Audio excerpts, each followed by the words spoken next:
There are two things that the Biden administration is trying to hide from the American public. One is the massive number of people who are coming across the border and the Biden administration's lack of preparation to deal with this massive number. The second thing they want to hide is this, and that is that with every person coming across the border, it empowers and it enriches the drug cartels. That from last hour, Texas Governor Greg Abbott. Very interesting conversation addressing the crisis here. It's not just an issue in Texas. You're looking at an exclusive bird's eye view now of a New Mexico cattle rancher's property where the unfinished border wall leaves a nearly mile-long gaping hole after President Biden halted construction on the 20th of January, allowing migrants to easily cross the border from Mexico into the U.S. Russell Johnson is that rancher, and he's with us now. And, sir, thank you for your time. I've heard some comments from some ranchers. The general theme seems to be they're afraid. Are you?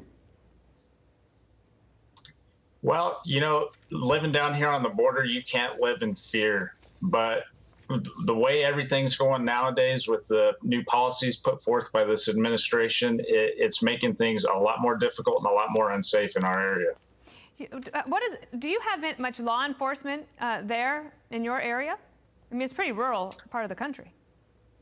We're very rural. Our sheriff's department is stretched pretty thin. So when it comes to law enforcement, we rely heavily on our border patrol. And their resources are stretched pretty thin right now with the influx of illegal activity crossing, especially in like the Santa Teresa area, which is east of us.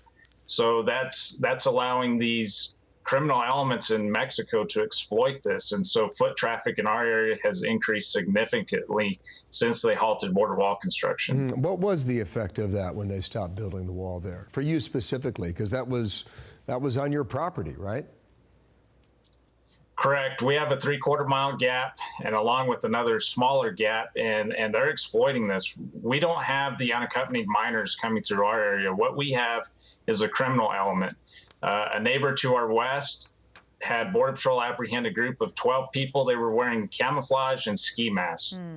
Those aren't upstanding people coming over here looking for a job. This is a criminal element that we are dealing with out in ththese rural areas.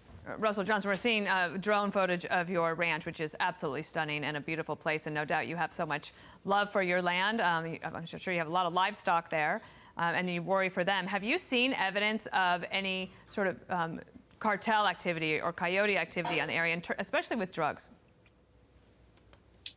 I've never seen drug activity specifically, but like I say, foot traffic has increased significantly. Approximately 1 mile from my house last Saturday, Border Patrol picked up tracks, the sign for a group of 50 plus that went through that gate. And of that 50, they only caught 30 of them. So the 20 other people made it through, and we have no idea who that was or what they were doing or what they were carrying. It's the 19th of March. I apologize about the interruption there. It's the 19th of March.